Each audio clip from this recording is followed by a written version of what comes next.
It's the Aspiring Actors Guide to New York. Yeah. Taxi. What is up, party people? Today we are talking about submissions and how to get more callbacks and more initial appointments based on your submissions.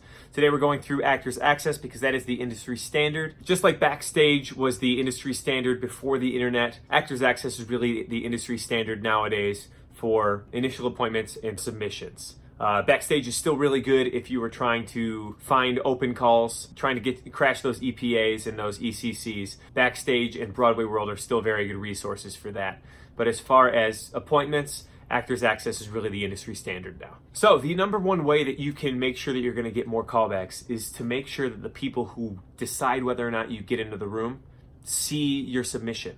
And the best way to do that is to optimize your Actors Access profile. Actors Access prioritizes profiles for submissions based on 4 metrics. If you're not meeting these 4 requirements, your submission is getting pushed down to the bottom of the list. So the 4 things that you need to make sure you are doing on your profile to get seen, the first 2 are pretty obvious. 1, make sure you have your resume up to date on your profile. 2, you want to have headshots on your profile. Those 2 things are free. There's no barrier of entry to do that on Actors Access.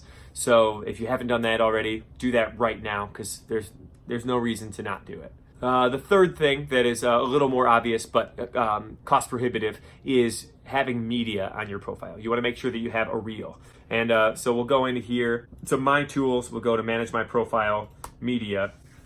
You click on your media and you want to make sure that you have at least 1 performance video in your Actors Access profile. I recommend actually having 5 of them. I'm not currently doing that because the footage that I have isn't good enough for a lot of the stuff that I'm doing. Oh, hey, Quinn. The whole original purpose of this channel was advice for future actors, dogs, and wine, and I've really strayed from the other 2, bringing it back to its roots. For your media, it does cost $22 per minute of media that you upload. You can then change your media into clips for $11 a minute, which is really frustrating, Actors Access. Like, we already have the files up there. Let us organize them into clips for free.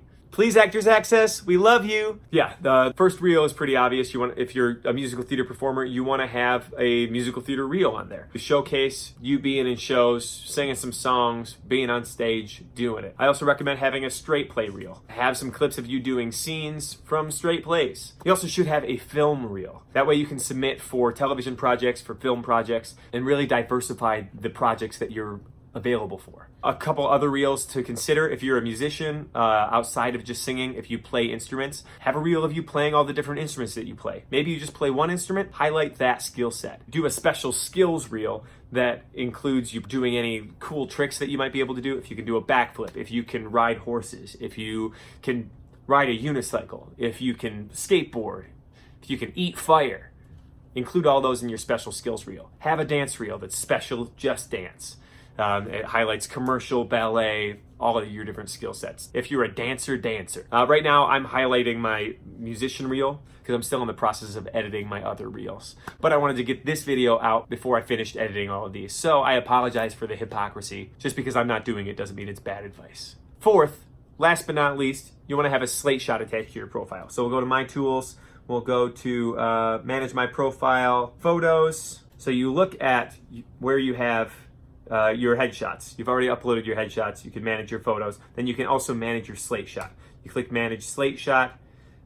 You can change your slate shot for $5, or I think you can upload 1 slate shot for free initially. So this is my slate shot for this headshot. Oh, are we rolling? I'm Kyle Jurassic. Both of my slate shots are kind of goofy, just because that's who I am. If you're not, I'm Kyle Jurassic, and are my nipples showing in this shirt? What?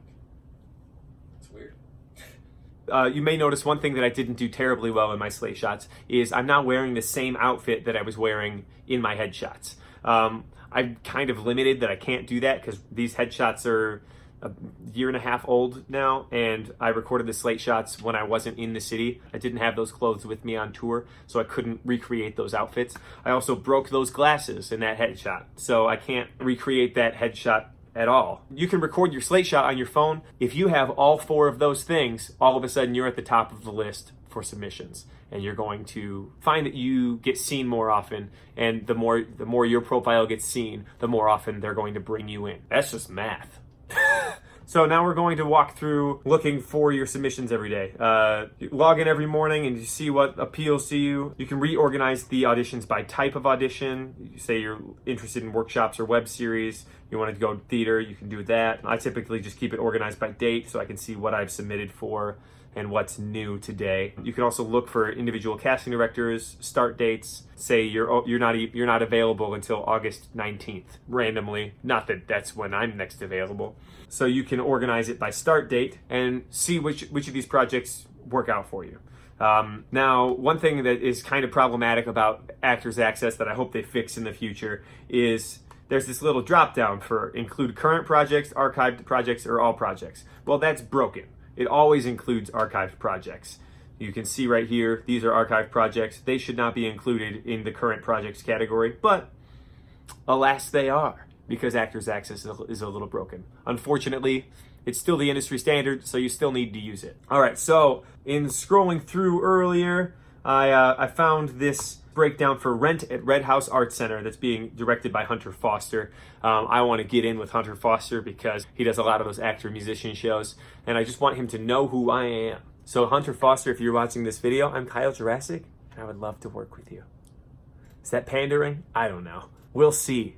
See if that works out. So I'm gonna submit to play Roger in this production of Rent. So I'm gonna use my headshot that doesn't have glasses because that's a little edgier. I don't really have an edgy headshot on here, and that's probably something that I should have as well. I'm going to include my musician reel. I'm gonna include my size card. I'm just gonna write a little note. I promise I'm not always as wholesome as my headshot suggests. Would love to be considered. I like to include my phone number. I'm gonna cut away before I enter it because I don't want to get random calls from trolls. Add to cart. Tricky thing about Actors Access is you wanna make sure after you add it to your cart, before you log out and go to your job or whatever, go to your cart and hit submit. I pay the $68 a year to have Actors Access Plus. I think it's really worth it because then you're not paying per submission and going, do I really want to submit for that? Just submit for everything. Submit for everything that you write for, and then you're more likely to get appointments. If you're not interested in that project or you're not available for that project, maybe don't submit for it. But if the production intrigues you enough that you might make yourself available for it, definitely submit. Because then you still have the possibility of getting in the room with the people who are important enough to get you in the room for future projects too. With that, I think that's everything we need to cover about Actors Access. If you don't have an Actors Access profile, I highly recommend getting one. Just $68 a year for Showfax. So with that, I'm going to be done. If you have any questions about Actors Access or Backstage or Broadway World or any of the websites or anything on this channel, write in the comments below. Like and subscribe if you haven't already. It really helps me out. Yeah, thanks so much for coming out. Chase your dreams and cheers.